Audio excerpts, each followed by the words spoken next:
We're live. Dun. We're live. Yay. It's what? I'm waiting for the day when we don't say we're live when we go live.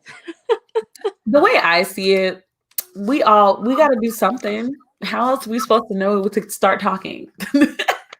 I feel like those professional podcasts must have someone behind the scenes like pointing to them being like, y'all are live now. I think they edit their intro part out. You think so? Yeah. I mean, that's what I would do. Like if we had the ability to actually podcast and, like meet up in a room and get on the mics with each other, I would like edit out the, okay, let's talk thing. Oh, that's true. That's true. But y'all want to know something funny? I had a dream about the podcast and there was an intro, but the intro was so inappropriate.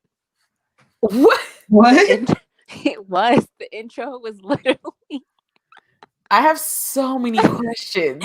The intro was literally what sounded like Tiffany Haddish's voice being like, blackity, blackity, blackity, black. And it was just like, oh my God. You lost me at Tiffany Haddish, but I kind of like the other part. And I was just like, what is this? I mean, I'm not gonna lie. Like when I heard you, I'm like, black, blackity, black, black on black on black. My stuff is black. That's my song. That's my anthem. I cannot. But Tiffany Haddish is not. I know. That threw me too. I'm not a Tiffany Haddish fan. I respect her hustle. Me too. I'm not a Tiffany Haddish fan, no.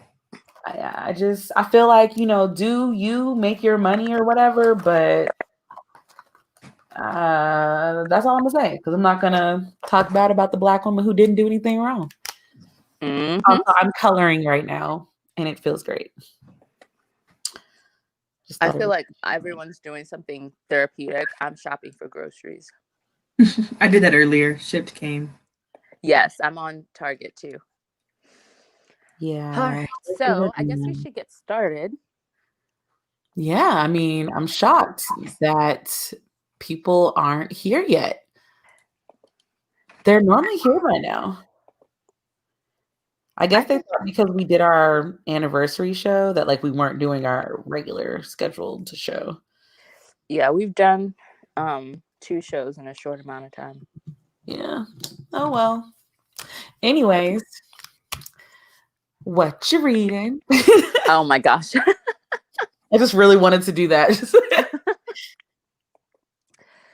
Oh, where to begin? I've been reading a lot of romance this year already. And then I'm listening to a few audiobooks. I'm listening to Legendborn, Grown, and then I'm listening to the end of Pride and Prejudice. And then in terms of reading, I have already read, so there's a series called Virgin River on Netflix. It's pretty popular. And it's based on a series of books by Robin Carr. So I got curious, so I started reading the books, and I started reading the books like right before, like maybe 2 weeks before Christmas, and I'm already on book 11. First of all, how many books are in this series? So many. It's one of those, because it's based on a town, it's like the main character is really the town, and then there's an endless amount of possibilities with characters and such. So it's always an ever expanding type of situation. So I'm already on book number 11 and I'm just like, how did I get here? But I'm enjoying every book. And then I started rereading Suzanne Johnson's historicals, and I read her books back when I was a teenager, and she writes like very erotic, like historical books that are also very sexist, misogynist, rife with like white male supremacy. But they're historical, so they all take place in like the 1800s or the 1700s or whatever the case may be, in different places. Like some take place in the UK, some in Russia, some in like the Middle East, like early Middle East. So there's a lot of men subjugating women and a lot of really like disturbing rapey scenes. I'm like, how did I read this as a teenager? I was like, what was I going through? Sometimes I wonder about your you needing to be screened in a library, because you was really out here reading He was out here reading like filth. Basically, see, the thing is, I'm doing a series for my channel, and so that's why I'm rereading a lot of stuff.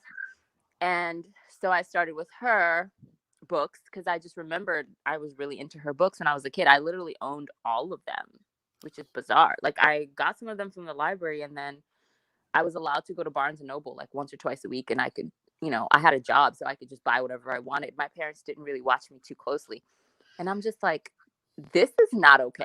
Like, I can't believe I was reading this at like 16, 17. Oh, Lord. Also, shout out to you being back on BookTube, it seems. You over here talking about series like you over here talking like you've been on YouTube like these past couple of months. I know. Congratulations on coming back. We missed you. I was just like, well, I couldn't make up my mind on whether to quit or not, like finalize quitting. So I was just like, I'll just keep going. That's hilarious because, as y'all know, I made the complete different decision where I was like, I'm monetized, but the 22, because obviously I messed up the last 3 days. The 22 days of Britmas basically taught me, like, sis, you literally come out with the same content everybody else comes out with. They just don't want to watch you. So do what you want. BookTube is such a weird landscape, right? Because it seems like some people have like this perfect formula when, I'm not even gonna lie, I watch some people's videos because the algorithms keep suggesting them to me without fail. Like, I can't turn around and they're not suggesting me certain people's channels. Oh, same. And it's always interesting to see like the newer booktubers who gain like 10K subscribers in like 3 months or whatever the case. And their videos aren't any more interesting than anyone else's. No shade to them. It's not that they're uninteresting. They're not particularly, their videos don't particularly stand out to equate the number of subscribers they gain in such a short amount of time as, anyone else who's making BookTube videos. So it just goes to show how much the algorithm favors certain people over others. Yep. Because their videos aren't any more special. They're not any more unique. They're not really talking about anything new. They're doing the same, formulaic book hauls and wrap-ups. And, most of them don't do book reviews like that. Most of them aren't doing discussion videos like that. It's very just like formulaic type stuff. And yet their videos are always being recommended to me. And like none of y'all's videos ever are, And it's just like, this is so sad. Yeah, I mean, it's fine with me now because I was like, I'm gonna clearly still post because I enjoy it. But if I don't post, it's like, oh my God, I need to stay on schedule so YouTube will recommend me. I'm fairly certain that I have never been recommended by YouTube. Feel that in my soul. I don't think so either. Yeah, so nah, yeah. But thanks for the monetization. So, y'all, yes. I have to talk about this book. Uh-oh. I'm actually going to record like an in-depth review of this book because I read a book and I was legit trying to love this book and it just fell short because it was trying to do the absolute most, I guess is the best way to put it. I just finished reading Persephone Station by Stina Leach, I think. Okay. So the premise of this book is that they're on this planet called Persephone Station, and they have crime lords and stuff over there. So there's Rosie, who is this non-binary drug or crime boss. Essentially, they are essentially a crime boss. Okay. But they have a facade where they own this bar and they're an honest business person, blah, blah, blah, blah, blah. But there ends up being an assassination, and her people who she hires, who are basically like forced retired Marines, are her mercenaries. Now, I will say this was a fully female non-binary cast with like male subparts, basically, which was fantastic. Okay, that sounds nice. Right. So you're thinking, okay, like, everything goes wrong. They're being framed for murder. What's happening? And then it's like, actually, that's not really the story. Here's the real story. And then I spent like the worst part about certain books is when you're reading a book and you're waiting for the things to finally pop off. Yes. And then you realize you only have like 100 pages left in the book. Oh no. And you just get this feeling, this sinking feeling in your soul. Yeah, it's like, oh crap. Like I have a feeling that this ending is gonna be not satisfying at all. And it was one of those things where when I finished the book, I was like, that was it.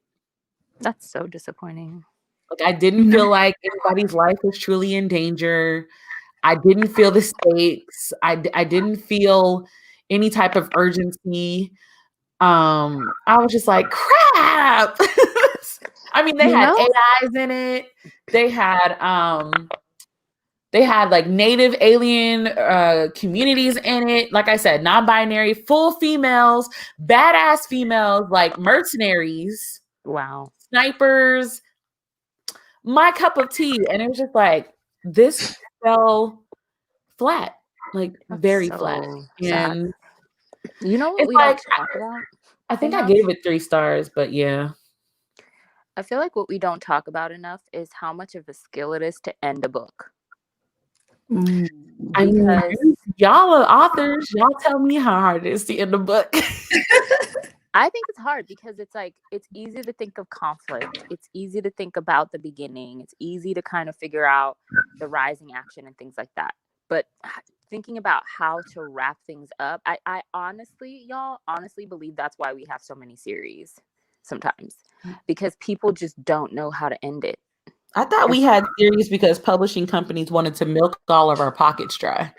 I think that's part of it too, but I think that it is a skill knowing how to, like, I've come to view authors who are able to write a standalone and you really enjoy it and feel like you got everything you needed out of it and you walk away satisfied. That is a skill. That's my opinion. I don't think every author can accomplish that. That sounds really sad, but it's the truth. Probably not. Also, Leanne, like, I still think you should read Persephone Station because I could very well be wrong. And I just like, I like when other people read the same books that I've read to tell me like what they think, to just let me know, like, am I wrong? Am I crazy? Because this was a book that I was looking forward to for January.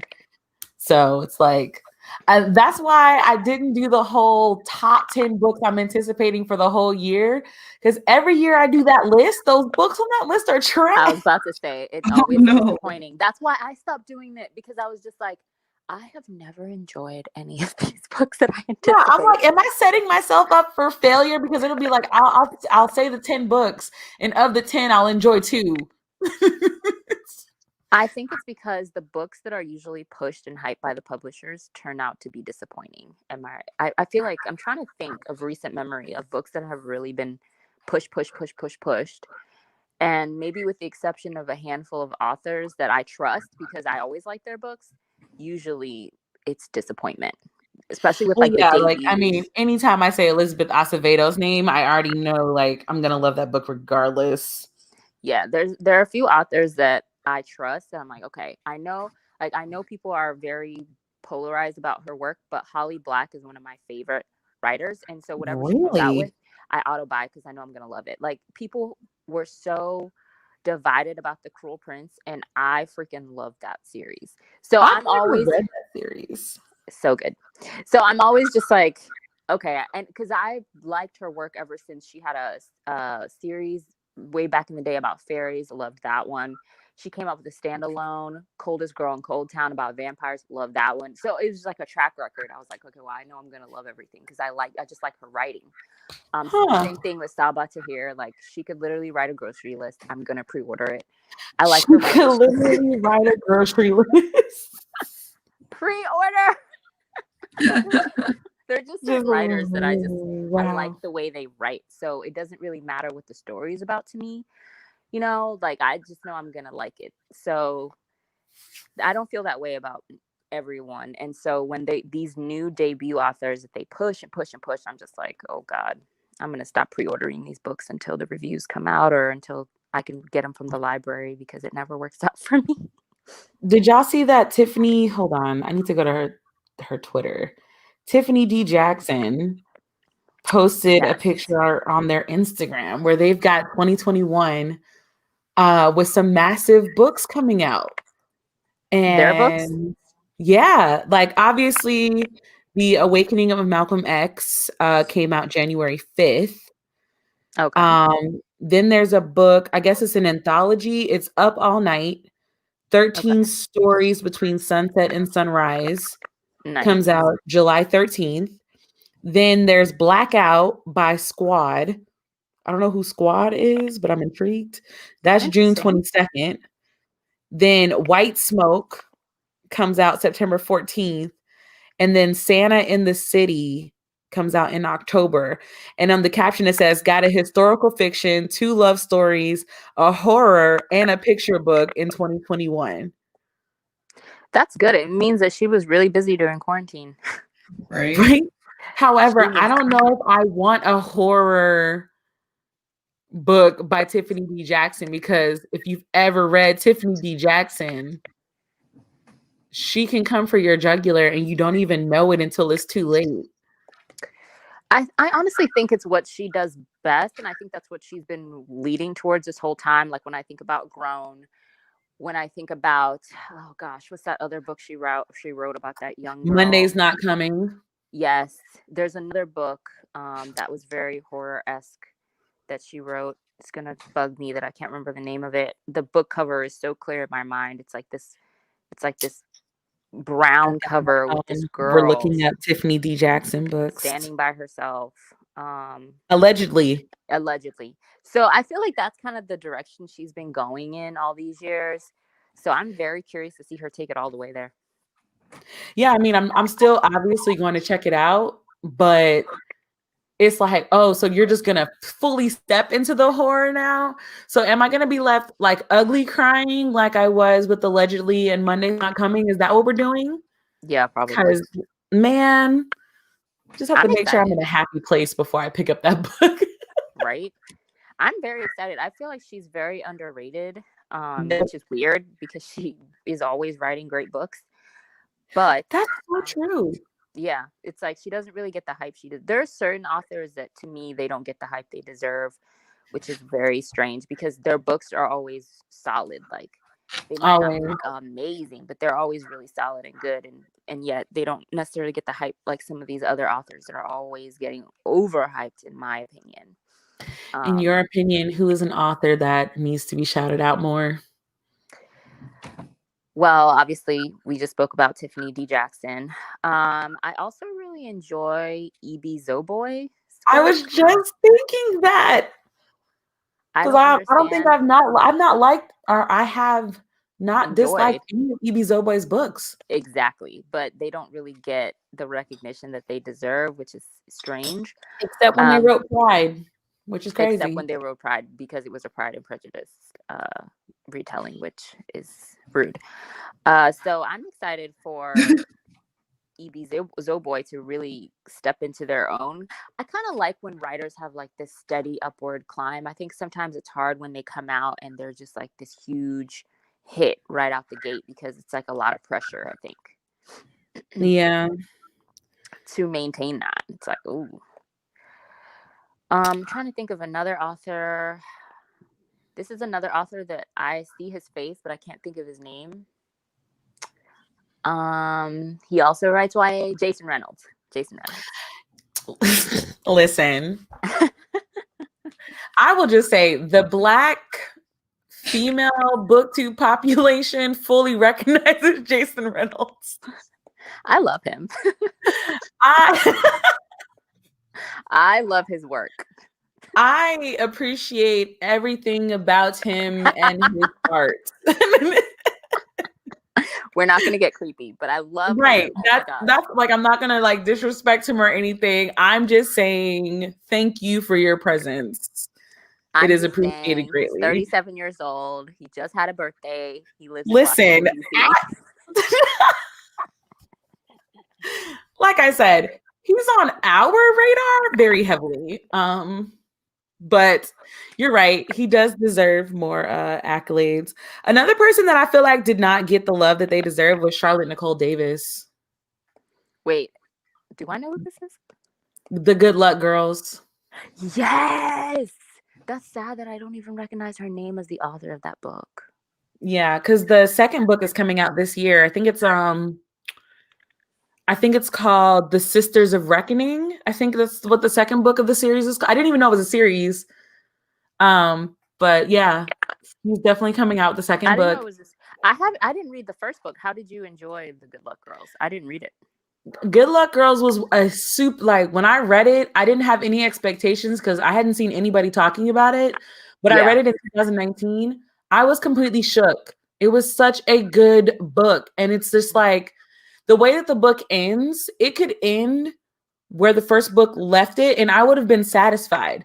But the fact that the story is continuing, I'm lit. I'm like, oh, so we get to know what happens. Oh, yeah. Okay, yep.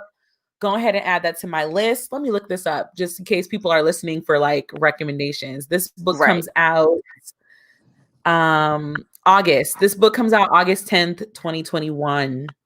But if you haven't read the first book, it's very, very good. It's about the story is about, how do I put this? Basically, there are two different groups of people, and the lower class group of people, when they can't afford stuff, they think that they're doing a service to their daughters by sending them to basically be prostitutes in a prostitute house. Oh. And you know how all the stories go about prostitute houses, like a girl coming of age is a big deal because they get to auction off her virginity. Right. Well, I'm not spoiling anything because this is what it says on the dust jacket. One of the girls, something bad ends up happening on the night where she's about to lose her virginity, and it causes her, her sister, and two other girls to go on the run for their lives. Oh, wow. Yeah. So it's like the title is very misleading and it's great. Oh my goodness. That's what they're called. They're called the Good Luck Girls. That sounds so interesting. Get it from the It was really good, and it's very well written, and it's like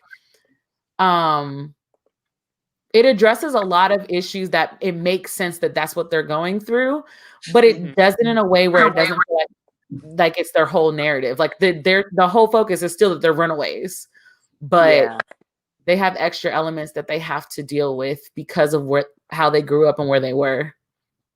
I enjoyed it a lot. I definitely recommend it.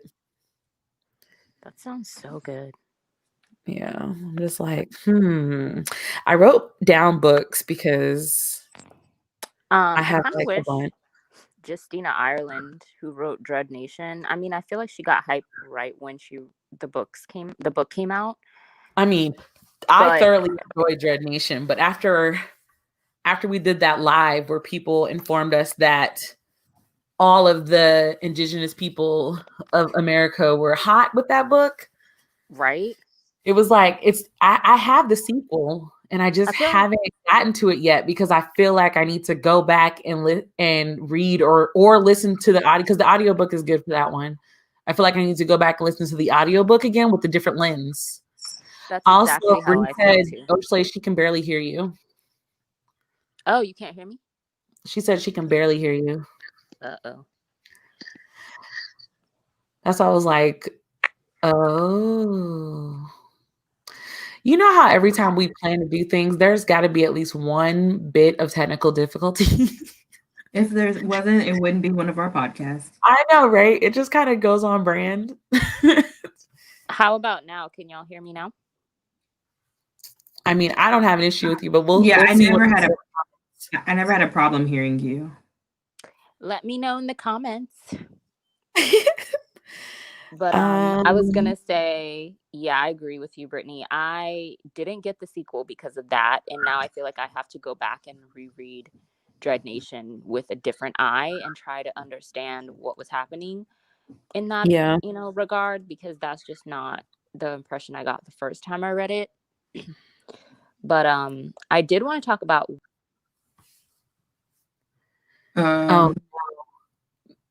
I think your sound just went completely out.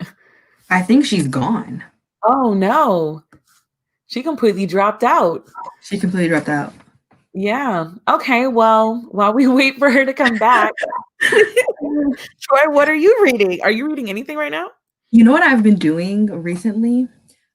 I decided I was going because on my shelf I have a whole lot of my books from middle school, and I was just like, huh, it's been a very long time since I've like come back to these books, and I really wondered if I would still.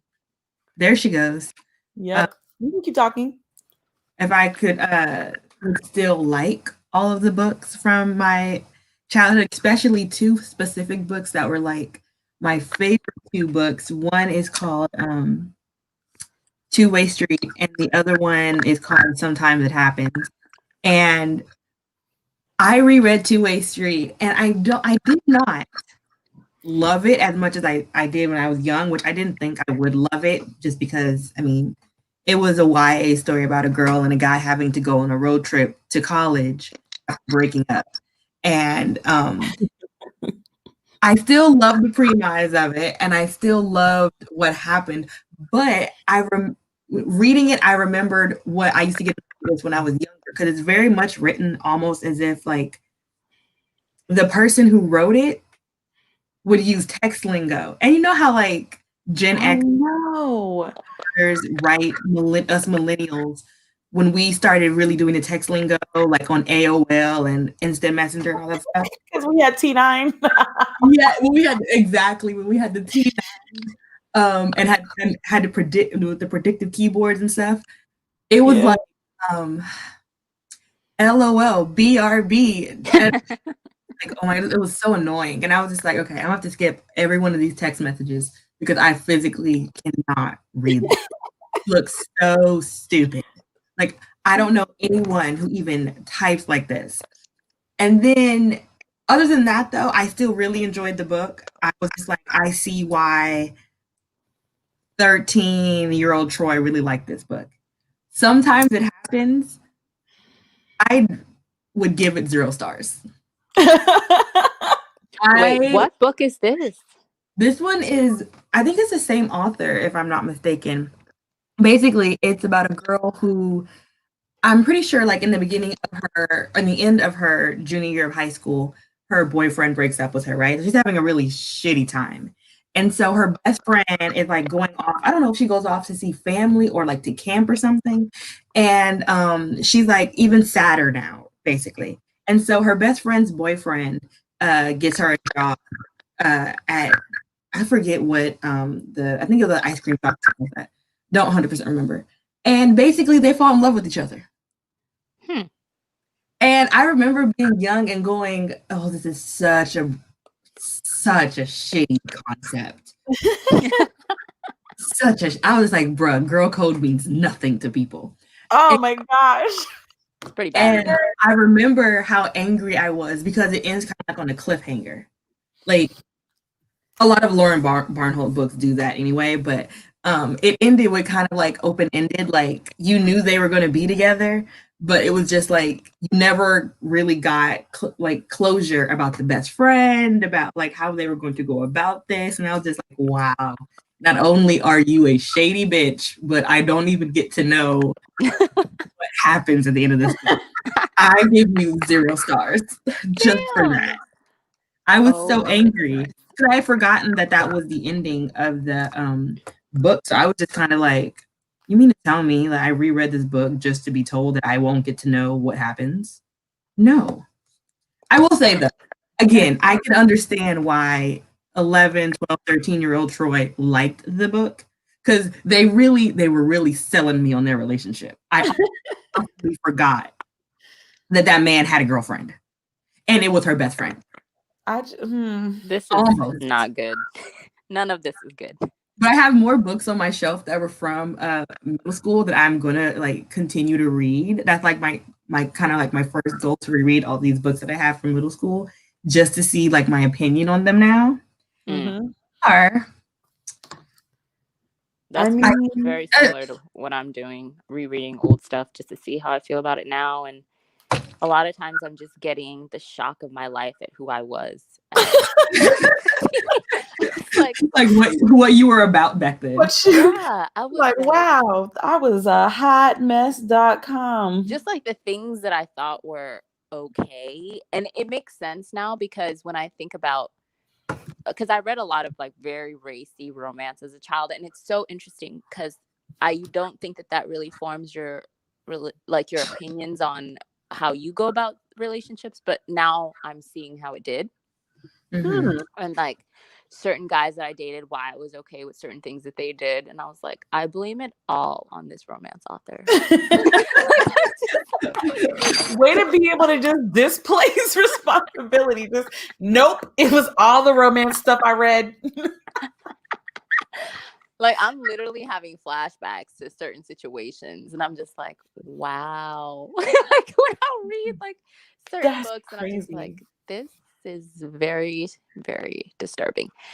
But I mean, they say that books don't affect you, but they do absolutely affect you and your, just your views and things of that nature, especially because I was very impressionable when I was young. I grew up like my parents tried to keep me very sheltered, so I wasn't exposed to a lot until I left home. Mm-hmm.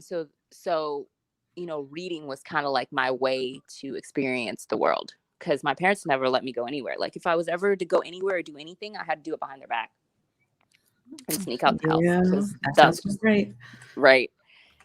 But I think I dropped a while ago. I dropped out of the live, but I was basically just saying that there is a book that I'm really looking forward to coming out this year. It's written by Bethany C. Morrow, who also wrote A Song Below Water, which I also enjoyed last year. And it's a Little Women remix.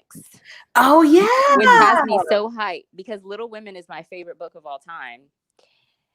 And I'm just like, it's a remix with like the sisters, the family is a Black family. Which excites me, obviously, for the jump. Oh my God. This is like literally my dream come true. Like I'm so excited for this. And I'm also really nervous because I don't want to be let down. Well, there's that. Yeah, I'm kind of with Brie on this one. I've actually never read Little Women. You know what? I don't think I would like. I think if I had never read Little Women at the exact time in my life that I read it, I don't think I would like it as an adult. I don't think it would be my favorite book. I think the favoriteness of it is all from nostalgia. Because I grew up with two brothers and in a household that was very like male dominated. And so reading Little Women at the age I read it was kind of like my fantasy, like what I wish my life was like. Because it was like these four sisters that were always like, we're super close in this super close family that were always doing things together and going through all these adversity. So I kind of think that's why I liked it so much. Interesting. Despite like the romance elements and things like that. But it was just like this little warm, cozy little family. And like, these girls just all loving each other through thick and thin. And like, I think that's why I loved it as much as I did at that time. Because I read it at like the perfect time. But I think if I had never read it and I read it as an adult, I think I would enjoy it. But I don't think it would be my favorite. Yeah, I have zero desire to read it. And I also know sisters aren't that happy with each other. Well, the sisters weren't that happy with each other either. They had issues, but it was like that idyllic, like, oh, look at this. This is nice. Because like me and my brothers growing up fought like cats and dogs. Listen, me and my sisters fight like that to this day. Right. So, like, no. But yeah.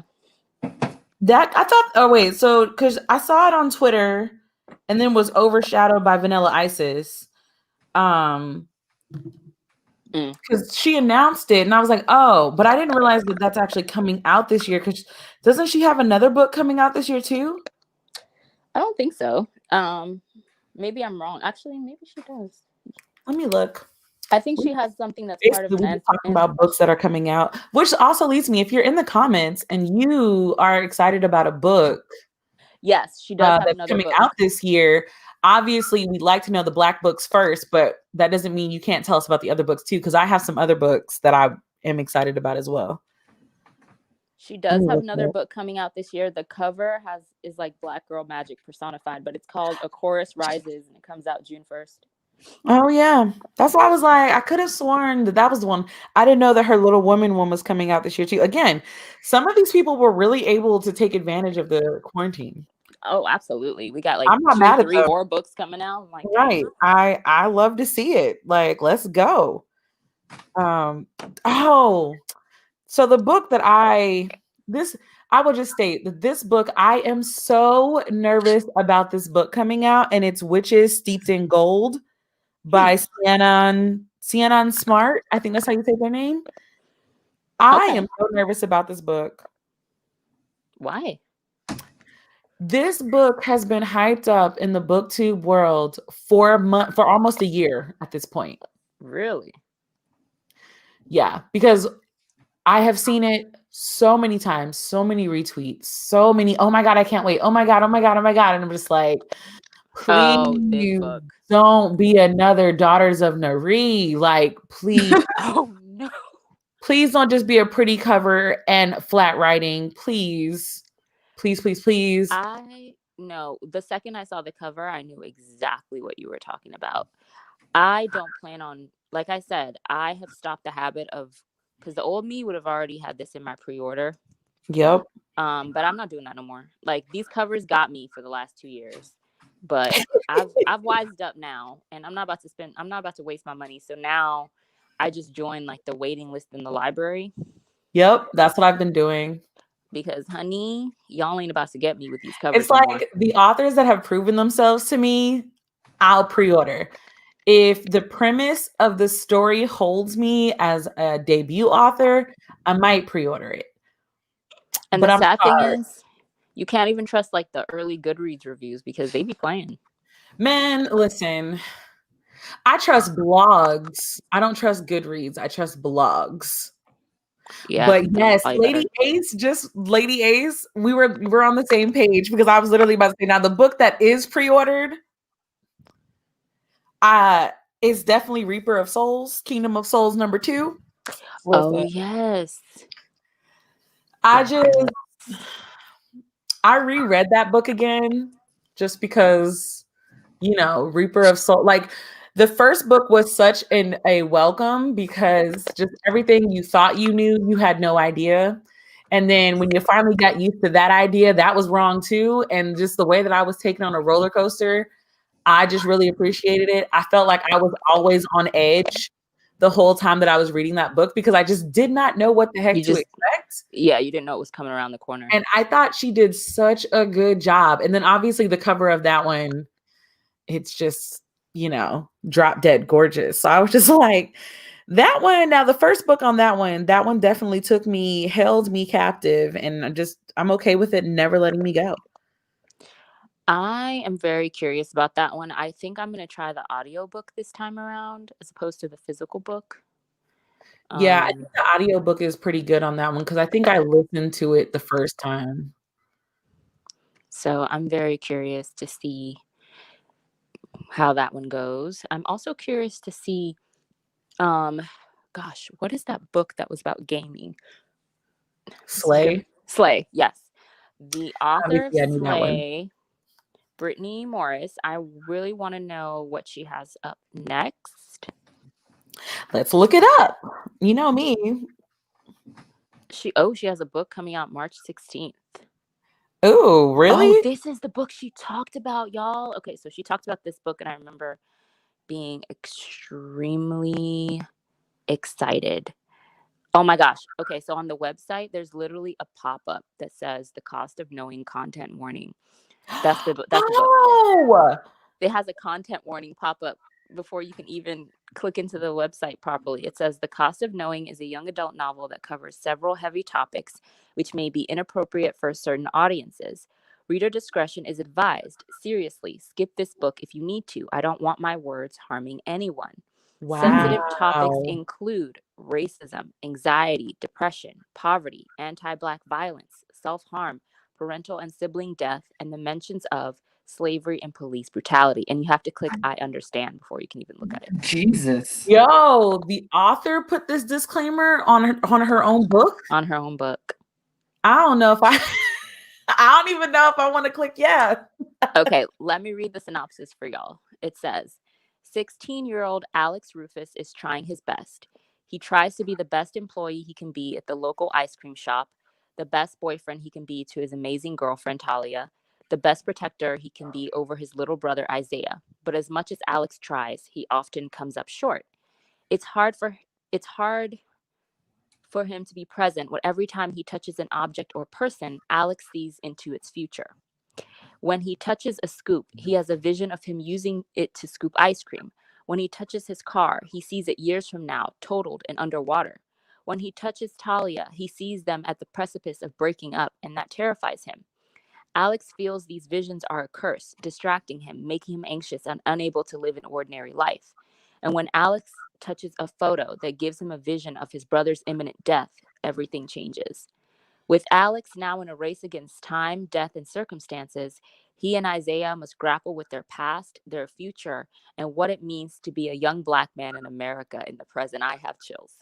Oh my goodness. That sounds very intense and laced with Black trauma. I don't know if I want to read that story, even with the little bit of magical realism we got in it. Because you know what that story reminds me of? What? Black Girl Unlimited. Black Girl Unlimited. Yes. Oh my God. That's what that reminds me of, where like the way that it's presented with magical realism, that it kind of makes you feel like they're about to go on this adventure, but in reality their adventure is their real life, and their real life is shit.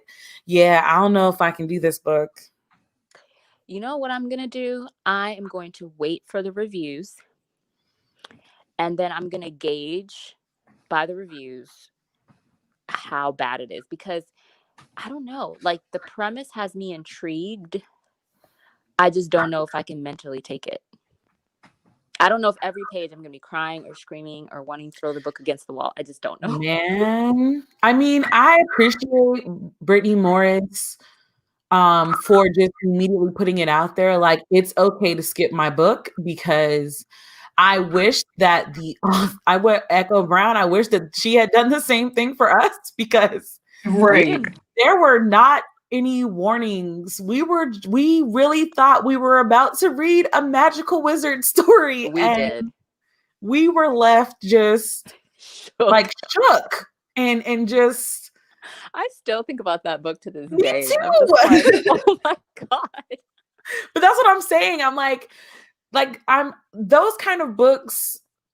Okay, this is probably gonna sound like ridiculous, but I think this book, the description you just read, and books like Black Girl Unlimited are different than books like Thug. Yes. And I think the main difference is, I will not stop saying this. Thug was not written for Black people. It was written for white people who wanted to keep doing what we call negative peace, where they'd rather stay neutral and let the violence happen rather than speak up and change. I would have quoted Martin Luther King for that, but I decided not to quote him. But he has said that. He said that in a speech, since everybody want to quote I Have a Dream. I cannot. But I feel like Black Girl Unlimited and this book addresses issues within the person, where the trauma that's happening is trauma that, like, I don't even know how to explain it. It's like when I think about like Black Girl Unlimited, I can feel tears because I remember themes that I would rather like to forget. It was a lot. And like, I'm not going to ever forget them, because we were just so shocked at like what was happening to her. So I just feel like this Brittany Morris book is going to give me the same kind of thing. Not to say that I will never give it a try, but I just have to make sure that I'm in a space, because luckily we were all in a pretty decent space when we read Black Girl Unlimited. Yeah. I feel like had we not been, that book would have sent us. I agree. Definitely. I also think it's because we had no idea what we were walking into. So we went into it. The premise of the book led us to believe it was about to be a Black Girl Wizard Quest thing. So it was like I know for me, when I kept reading, I kept waiting for like that. I kept waiting for portals. Until a certain point, I was like, "Oh, I don't think that that's going to happen. I think this is a completely different story than what I thought."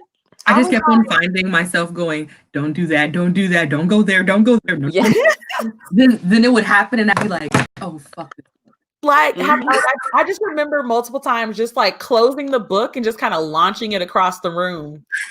Because I'm just like, how did we get here? I thought you were going to be at school trying to juggle between being a wizard and going back home to take care of your family. How did we get here? How did we get here indeed?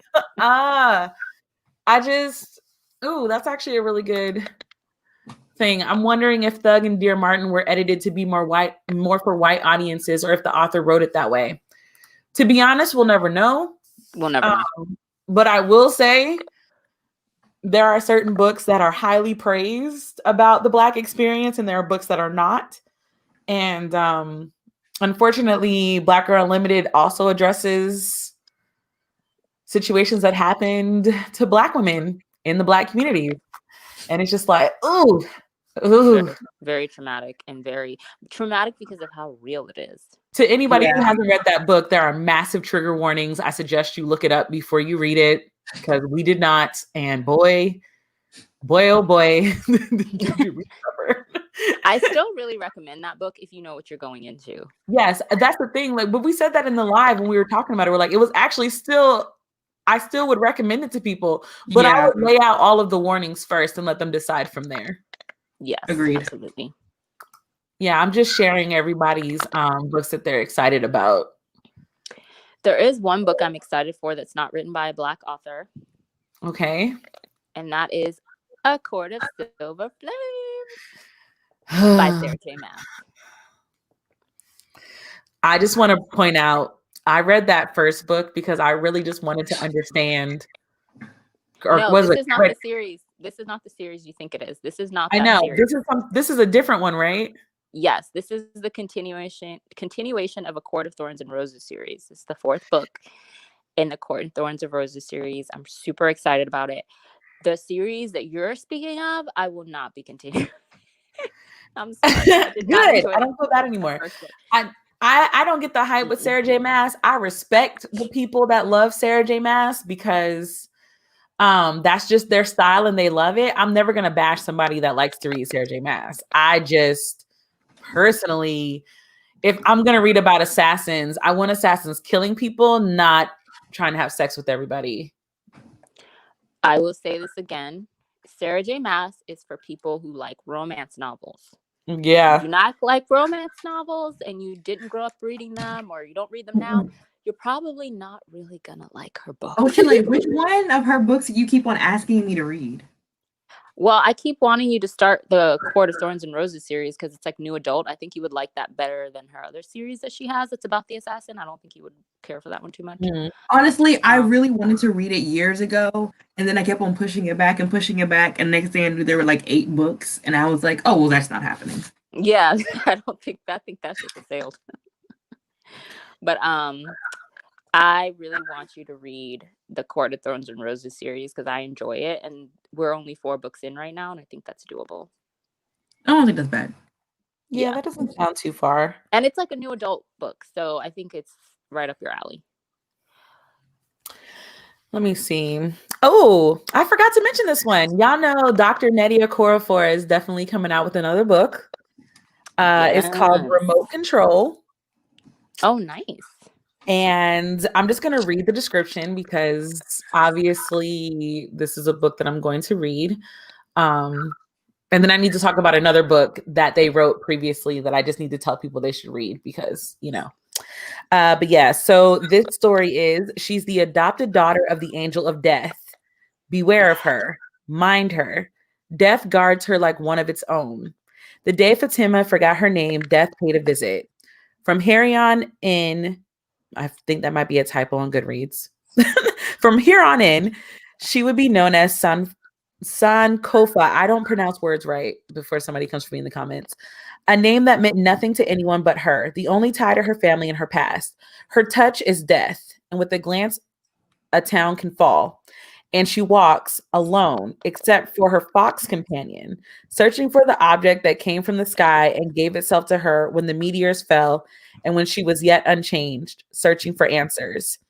But is there a greater purpose for Sankofa?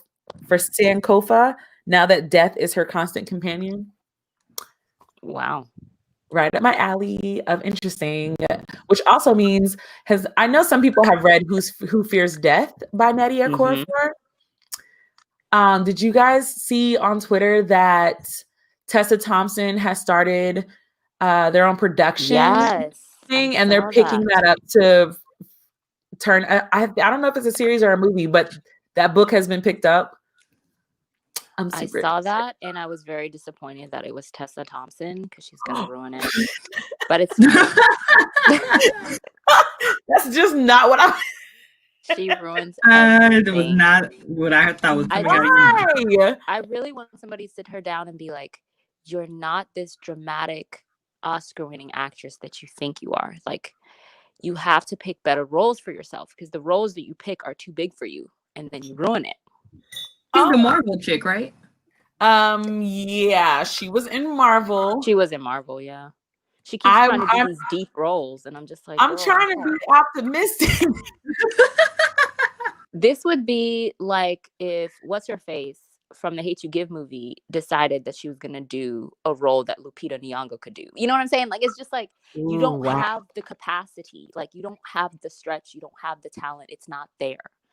We're not necessarily. This doesn't necessarily say that Tessa Thompson is going to star in that role, though. I'd be shocked if she didn't. I mean, the description of the character, it would be totally a colorism moment because they'd be like, "When "That's not." Has that stopped them? I tried. Forgotten the Nina Simone scandal? Have we forgotten how she had to have a prosthetic nose? And she had to darken her skin. What's her face? I can't remember her name because I'm so mad. Zoe Saldana. And she had to have Afro textured hair glued to her damn head so she could look like Nina Simone. We don't talk about her because I will never get over that.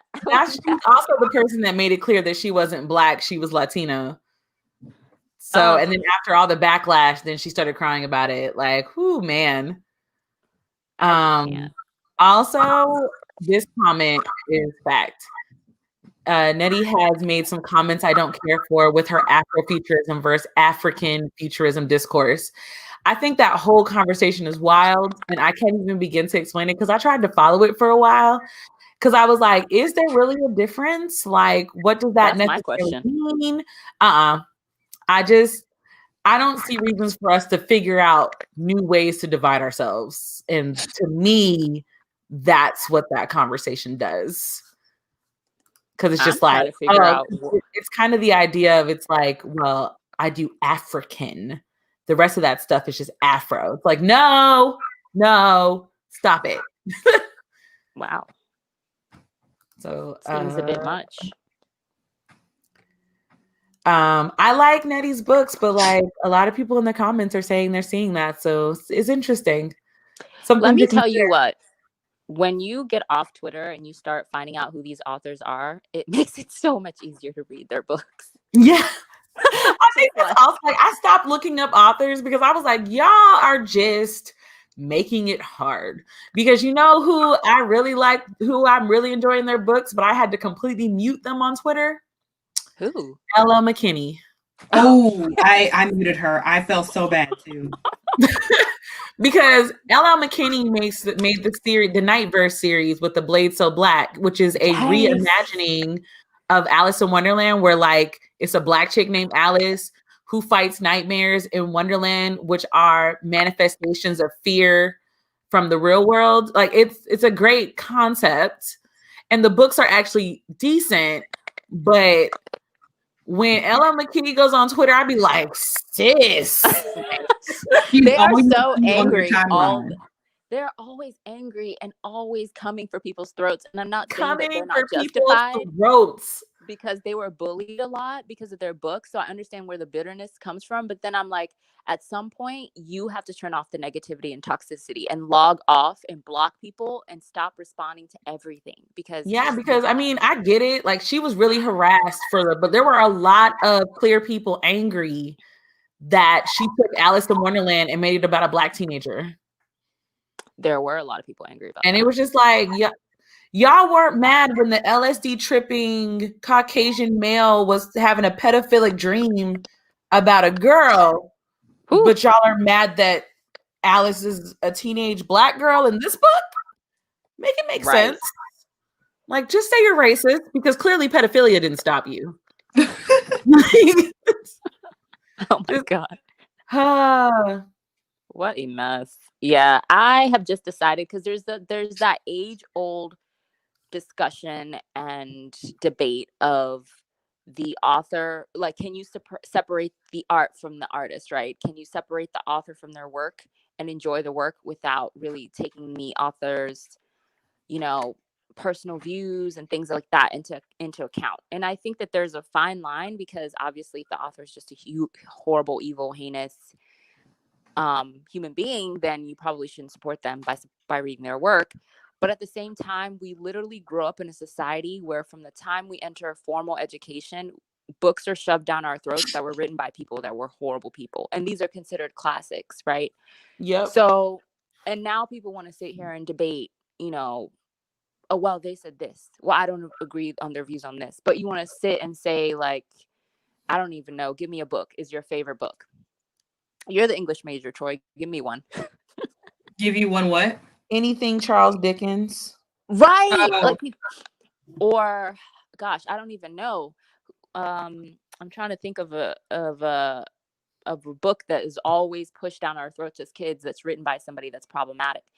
Well, most of them are problematic, but so Isn't A Christmas Carol Charles Dickens? Mm-hmm. Yeah. So it's very frustrating for me, because I've just gotten to the point that unless the author is just a horrible person and has very outdated and has views that are clearly hating on a group of people or several groups of people, then I won't support them. But if it's just these little debates and things of that nature, then I've just decided to ignore their views and read the book if I want to. Well, I really just believe you decide what's too much for you. You decide what's a no for you. Like, what might be a no for me is not a no for other people. That's true. And so if I'm deciding not to read somebody because they were rude to somebody on Twitter, that's something you can debate about. Now, if I'm choosing not to read somebody because they just a blatant phobic of all types, and like they use their money to fuel this type of hatred, then like that's not debatable. Well, it's just like, one of them is less than the other here. Like, right. A Twitter debate is one thing, but like hatred is another. So it's always one of those things where I'm just like, I saw a tweet the other day that was like, do we still read problematic authors' books and just not talk about them? And I'm just like, why are y'all so pressed about what everybody else is doing? People on book Twitter are so pressed about what other people are reading, about people not liking the books they like, about people reading paperback or buying books. People buying books. Why do people's buying habits make people so angry?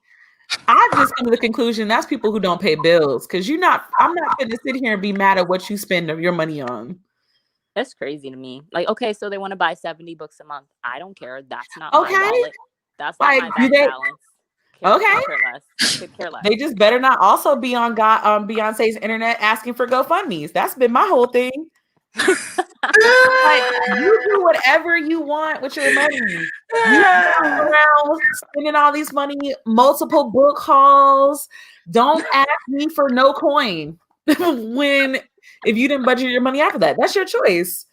I laugh because I was like, the funniest thing is when people have these conversations, about consumerism or about books being a luxury or things like that. And they start attacking people who didn't even talk about the things that they're all of a sudden offended by. I always have to stop and wonder, like, did you stop and realize that you were actually triggered by this person and that this person didn't actually do anything to you?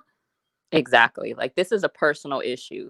Yeah. It's like you turned it into this issue where this person was probably just posting their books, and you turned it into you're making fun of the poor. What? It's too much. Like, take a second off Twitter. I get it. Books are expensive to some people. But just because people are posting their books doesn't mean they're making fun of the people who can't get books. And that's also why libraries exist. Yeah, it's like people might not have access to libraries or indie bookstores or whatever. It's like, if we spend so much time being offended, we're never going to enjoy anything. Yeah, it's gotten out of hand, and Looking like I'm tired. We keep having these conversations about consumerism. Like, why do you care so much about what someone else is doing with their money? I don't know. I will never understand it. Especially when you technically, if we're going to bring up the consumerism debate, are you going to delete YouTube as a whole? Delete YouTube, Twitter, all of these things promote consumerism. Facts. That's a good one. So true. Because I've bought things because other people had them. Listen. Just gonna be real. Listen. It's a slippery slope when you like one of your faves or somebody that you really respect or admire is pushing something and you're just like, you know what? I'll buy it. I've done it before and then stopped myself like, what are you doing? You don't even use this stuff. I do it all. My dad literally says that I have a whole CVS in my room, whereas I have every natural hair product known to me. And I'm just like, well, listen, at least I know my hair will never be dry. Oh, God. It's like, holy crap, what happened? Listen, I saw so-and-so use this and they loved it. Right? Their hair looks so moisturized. That Twist Out was bomb buying it. That's been, that's my life. Told in one sentence, that's my life. I'm scrolling to see my list of books. Like, do I have any more Black ones before I dip into my non-Black books? Oh, obviously, I'm looking forward to A Crown So Cursed, ironically by Ella McKinney. Because I just, like, sometimes I read a series and, like, it's okay. I'm not like, oh my God, this is amazing. But, like, it's okay. And I just need to see how it ends. That's kind of where I'm at with this book series. I thought it was going to end on book 2. I just assumed it was going to because the way that it ended, but apparently we get a 3rd book, so who knows? I'm reading this very interesting situation in the comments. Oh, yeah. The Blackness conversation is one that it's just on our list for podcasting, so I figured I'd let them have this conversation in the chat without us. That's so crazy. Because Black Enough is a very serious topic, and yeah, it's just one of those things. That's why I said, let me talk about the other books I'm interested in reading. Oh, the 3rd book in the Gilded Wolves series comes out this year. Ooh. And I'm excited. Is that a series that you enjoyed? Yes. And I didn't understand why people didn't like it. And the 2nd book is the best. So, like, surprisingly, this is the first time that I've read a trilogy where the 2nd book was like so much better than the 1st book. Is this the book with the green cover? Yeah. I think the first one is The Gilded Wolves. The 2nd one is The Silvered Serpents, I think. Okay. Yeah, because it's written by Roshani Chach. I can never do this without sounding like I lisp. But Chakshi. Chakshi. Yes, Chakshi. Roshani Chakshi. Has anybody? I guess this is a good question. Has anybody read A Song of Wraith and Ruin? And why is it that after everybody read A Song of Wraith and Ruin, I haven't heard anything? Like, it's like certain books, like when all of us read Legendborn, everybody was like, I fucking love Legendborn. Da, da, da, da, da. I did not see the same I saw the same energy with Raybearer as well. I have kept my opinions about A Song of Wraiths and Ruin to myself because my opinion is not the majority opinion. For example, it has like a 4.09 on Goodreads. Most people that loved it on BookTube and Bookstagram and BookTwitter raved about it when they read it and things of that nature. I found it lackluster and mediocre. Is it lackluster enough to where you have no interest in the sequel, though? No, I'm definitely interested in the sequel. I'll probably get it from the library. But you have all these people that were like, oh my God, this book is amazing, it blew me away, da da da da da da da. And I'm just like, it was mediocre. It was middle of the road. It was very basic. There was nothing special about this book. There was nothing particularly special about these characters. The cover is absolutely stunning. I appreciate that both protagonists are Black. But I mean, is that the bar? You know what I'm saying? Like, is that the bar we're setting? Like, oh, two Black protagonists that are romantic, have romantic feelings towards each other in a fantasy. Yes. I'm like, that's not my bar. My bar is much higher. So, but I appreciate everybody that loved it and that thought it was amazing. It just, it wasn't bad. You know how like you give 3 stars to a book and people think that's an insult? 3 stars, I think, in my estimation, means it was a solid, good read. It was enjoyable. I always thought 3 stars meant a solid read. Well, I mean, people are always just like, oh my gosh, 3 stars. What was wrong with it? You didn't like it? And I'm just like, it was good. It wasn't amazing. It didn't keep me up at night. I was, those books where you literally have to force yourself to go to sleep or force yourself to turn the audiobook on and move on to do something else. It wasn't that. Okay. I mean, because I'm really about this whole, like, let's treat Black books like everybody else's books, I'm okay with this assessment for it. I mean, I'm still going to read it because I haven't read it yet. And I feel like it's okay. It's all right that it's middle of the line. But you are right that if it is the middle of the line, we can't hold it to the high standard bar thing. But I'm still gonna, like, it's on my list to read this year.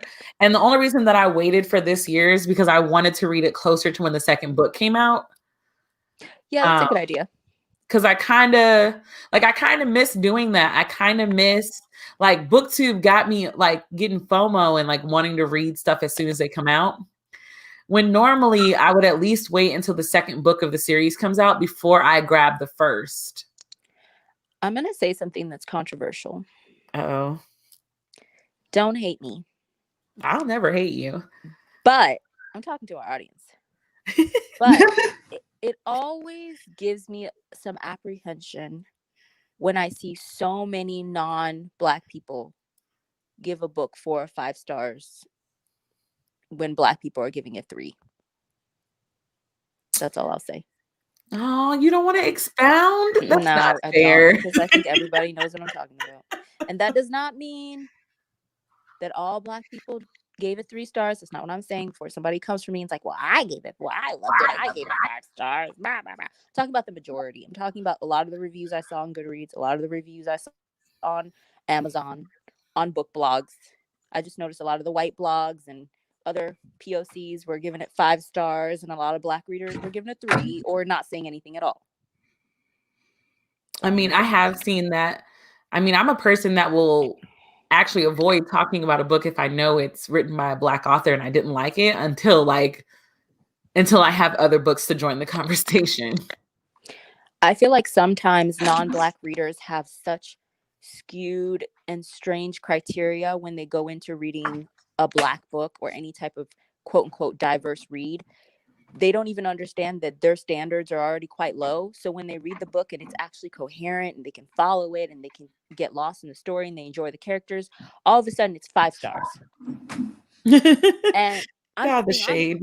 Because I was reading some of the reviews and they're like, oh my gosh, the diversity, the world building was good, and the rich tapestry, and oh my goodness. And I'm just like, why do you sound shocked that you liked this? Why do you sound shocked that their writing was good? Why do you sound shocked that there was good world building? It's like you don't even understand what you're giving away by your review. But I'm reading it and it's very cringy. So basically, these are 5-star microaggressions. Stop. You said it. Technically, I was just making it simple. It just rubs me the wrong way because it's always just like, wow, the diversity. And oh my gosh, wow, I really related to the female protagonist. I wasn't expecting to relate to her so much. And it's like, why weren't you expecting to relate to her? It just rubs me the wrong way. And I'm just like, well, you don't even realize that you literally picked up this book. Okay, let's say you were genuinely interested, or let's say, after everything that happened with Black Lives Matter, you felt guilty and you decided to pick up a diverse book. Okay, whatever the reasoning, you don't even realize how low your standards were. But I see it just from how you're reviewing your reading experience, that your standards were low. That's all I have to say.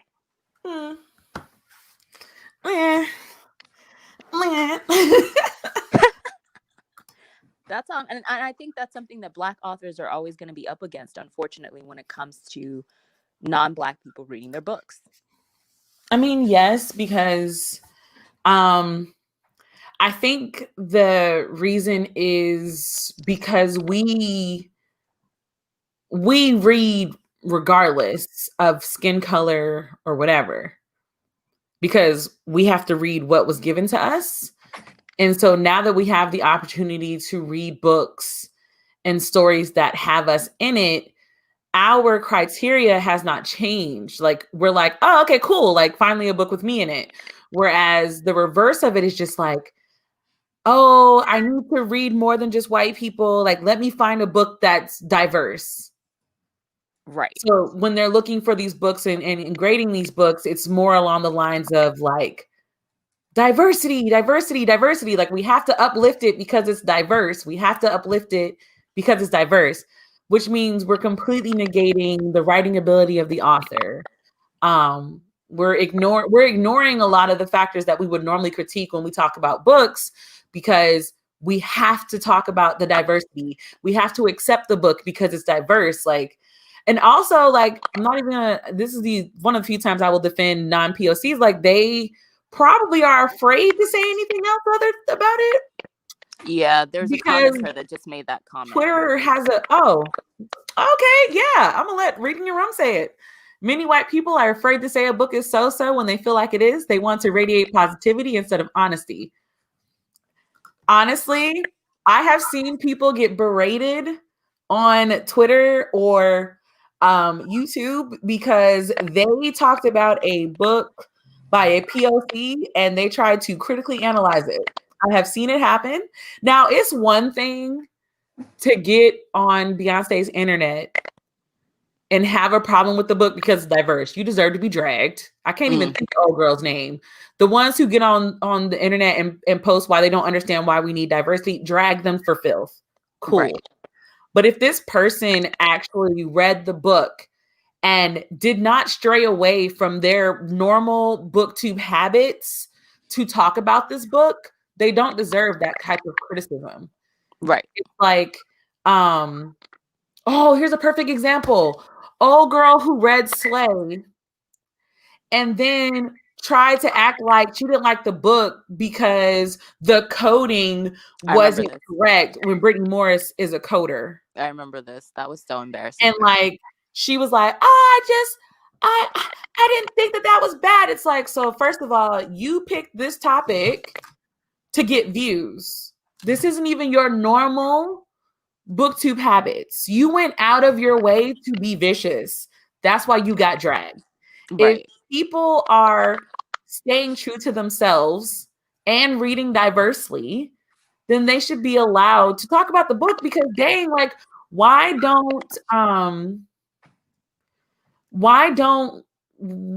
can't we be critically analyzed, and why can't our work be looked at as something worth being critically analyzed?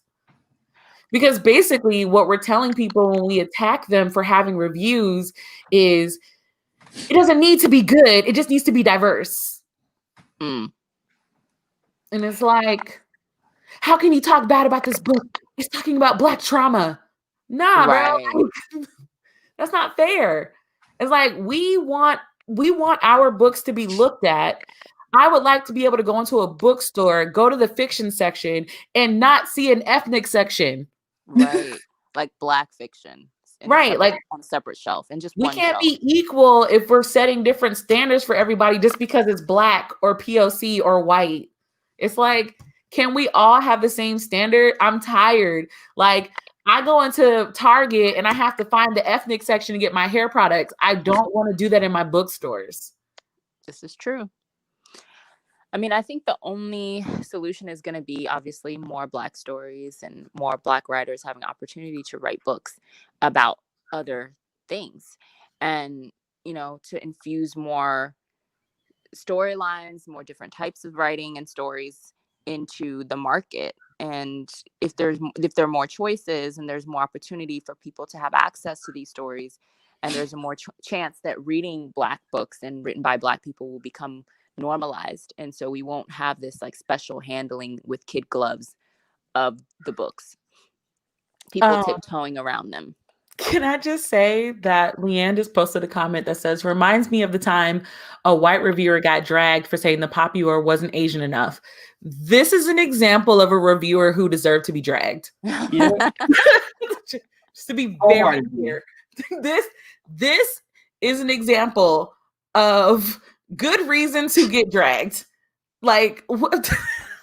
Wow.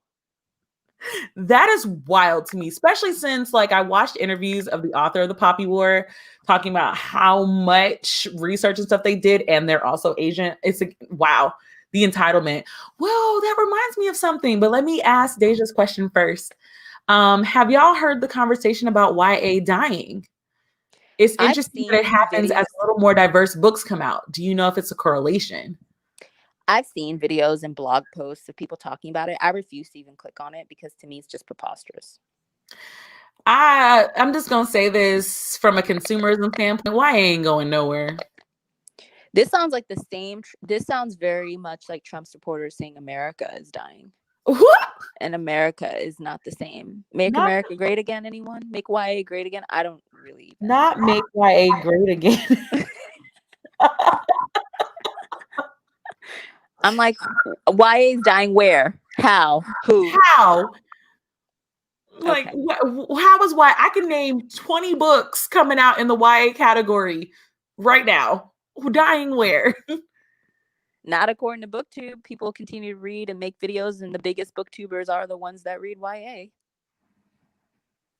Like, wow. I feel like certain people just want stuff like, those kind of people that create drama. That sounds like that. I mean, there are reputable blogs and things talking about it. I just have ignored it because to me, sometimes I feel like there are two different worlds. There's the world that's going on online, and then there's the real world. And sometimes those two don't mirror each other whatsoever. Like people will be talking online about something as if it's this huge epidemic issue. And then in the real world, you're just like, that's not what I'm experiencing every day, but okay. Yeah, because I have not heard it, but I've also, like I said, I set a timer on my phone. I'm only allowed on Twitter for 15 minutes a day.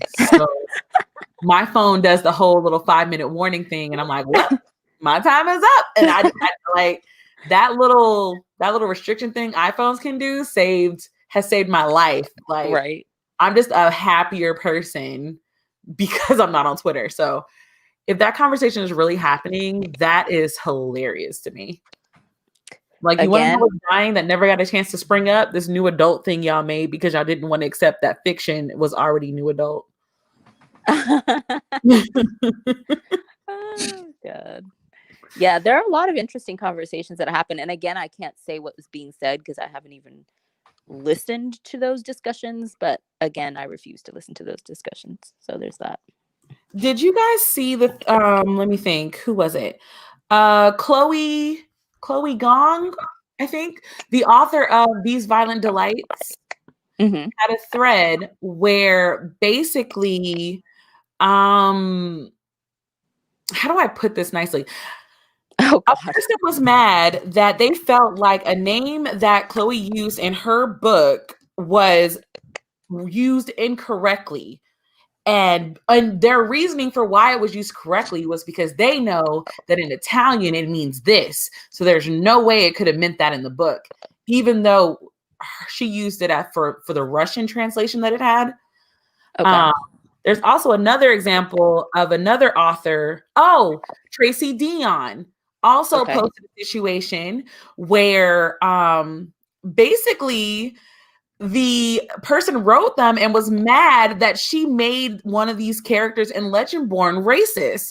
And I guess because she shared a name, I personally, the way that it read, it was like she basically connected with this character and was mad. And I was like, clearly this person might be racist and don't want to accept it. But it's this idea of the elitism of people just having the audacity to basically say, like, you should have wrote your book this way. Like, you should have done this. You should have done that. Like, I would have liked your book better if you had done this. And it's just like,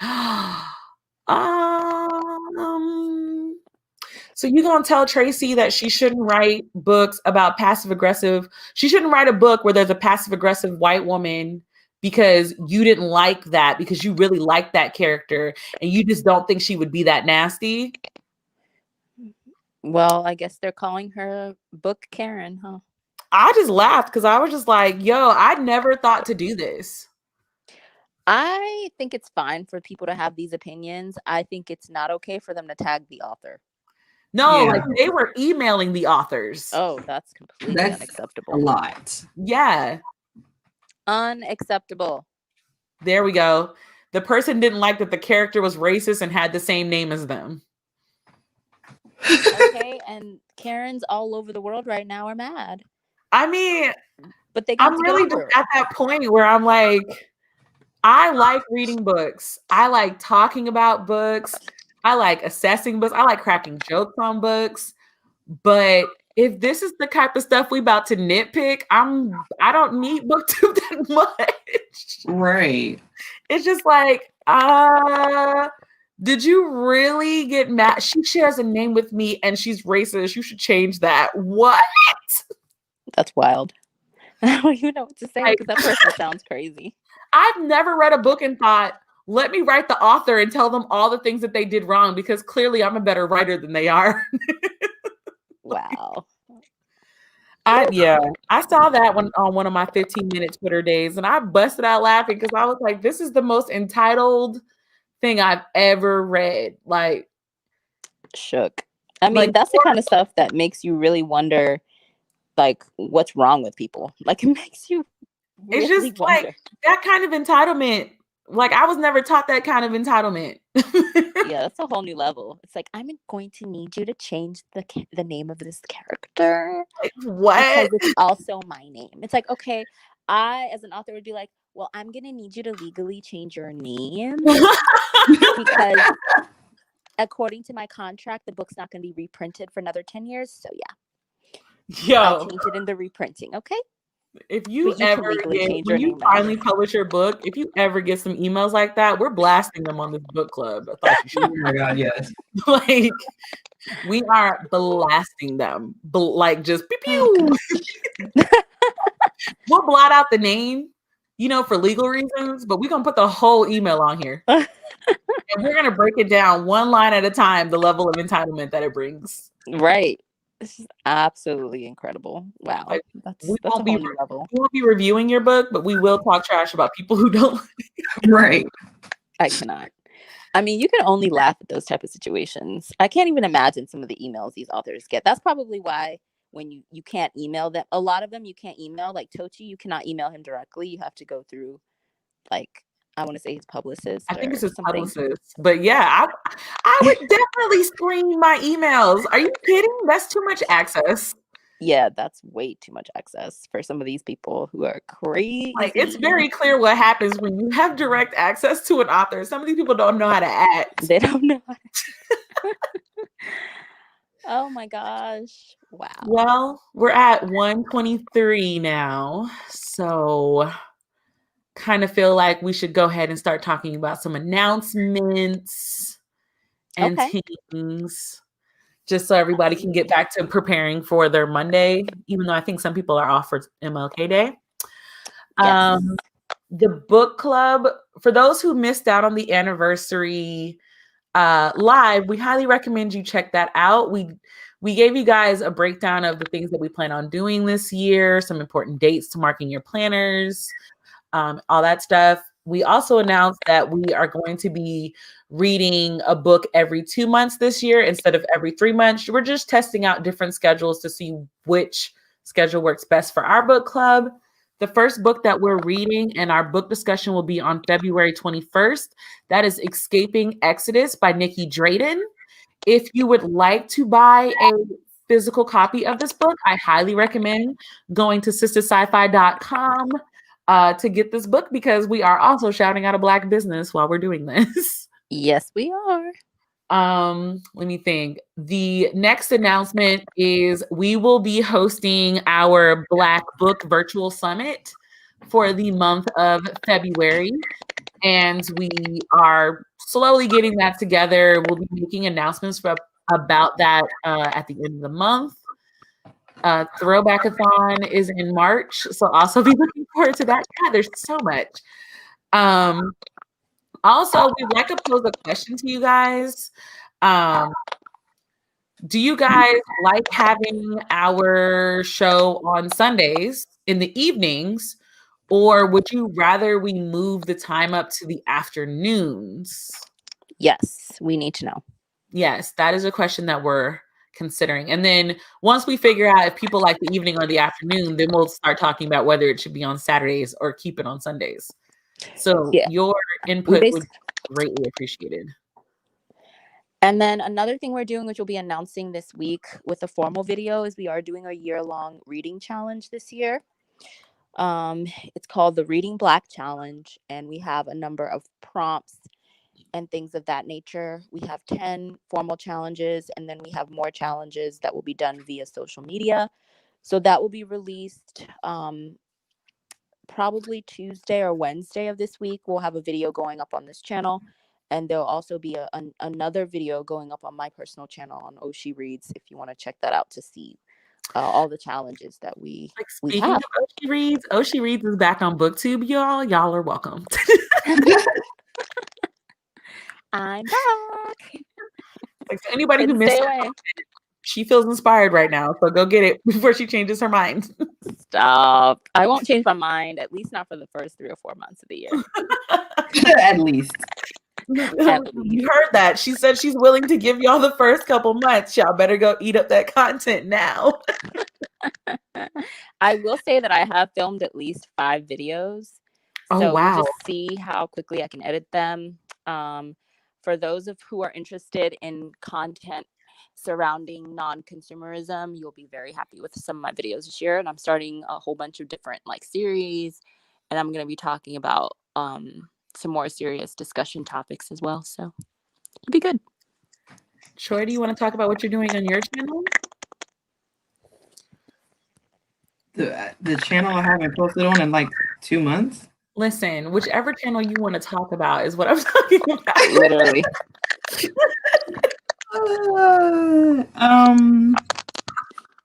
Well, my book channel I haven't really posted in a long time, mainly just because a bit time consuming, and on my journaling channel it's a bit more chill, I guess. I don't have to prepare as much when I'm doing journaling videos. Right now, I'm trying to get back into doing my, what are they called? Studio vlogs. I'm about to say, are your studio vlogs coming back? They are. I stopped doing them for a while, mainly just because after my Cricut broke and it was too much stuff going on. But I'm trying to get back into doing the studio vlogs. For those who don't know, that's Inkfloor Studio on YouTube. If you've not checked it out, aesthetically very pleasing. It's very enjoyable to watch. It really is. Highly recommend that. For the people who have the reading planner, I know that you guys were wondering where the heck is my video for January. What had happened was I record all of my planner videos with my phone because I don't have to worry about autocorrect or autofocus or anything with my DSLRs. However, if you forget to put your phone on airplane mode while you're recording and somebody calls you or FaceTimes you, it stops the recording even if you ignore the call. However, I got off the phone with my mom and proceeded to continue to decorate my reading planner without pushing record. That's so sad. I did this whole explanation in the beginning on how, like different ways that you could use the planner to get the best out of it. So the intro part of it is still available, but the actual part of me doing it is not. That's So so sad. with that being said, I will not be posting my first reading planner video until September because I'm off tomorrow. I did devote that day to recording videos for you guys, like I promised. And to everybody who's interested, the Black History Month stickers are available in my shop now. I took a different spin on it. I did it very brightly colored because at first I was gonna make everybody Black Panthers, but I decided we deserve some color this time. My channel is the same. I'm just, if you see it, set a notification, because right now my first priority is my business and YouTube is my second priority this year. So just sign up for the notification bell. I promise I'm posting. I'm just not going to make the mistake that I did last time, and I'm going to put my phone on airplane mode when I start recording. I'm still mad about that. So tragic. Yeah, I went to pull up the file today and I was looking at it and I was like, are you kidding me? I never finished recording. So sad. And then I've already been using my planner this month, so it won't look right if I try to record it because there's nothing to do. Right. And then I got book club stuff in there. So when I show you guys what I did for January, I guess it'll make sense when I decorate for February. But yeah, also to anybody who has my reading planner, thank you for the support. It's been fantastic. There are no more planners available. They are all sold out. I'm saying this on every platform tonight because I don't need any more emails and DMs about this. It is completely sold out. To the people who just found out that it existed, I'm so sorry for you. I did 2 pre-orders and a website release. No more of the 2021 planners to be made. 2022 is already in production as far as designing is going. So to those people who are using my planner, if you guys are using it and you see something that you feel like would benefit the 2022 planner, or if there's something that you don't necessarily like, you can actually send me an email with critiques on the planner. I just ask that you come at me respectfully because this is my baby and I'm sensitive about my shit. Facts. But I do like critiques because at the end of the day, this planner is for us and making it as user-friendly as possible is a goal. So yeah, that's all mine now. Absolutely. That's it for me. You guys got anything else? No. I don't think so, but thank you so much for tuning in to our scheduled live for this month. Stay tuned. Make sure you like this live if you've made it to the end. Please give us a like if you haven't already. Also, please make sure to share, follow us on Twitter, on Instagram, and hit the notifications bell so that you'll be aware of our upcoming announcements for the week and for all of the amazing things we'll have going on next month. See you later. Bye. Bye, everybody. Thank you so much.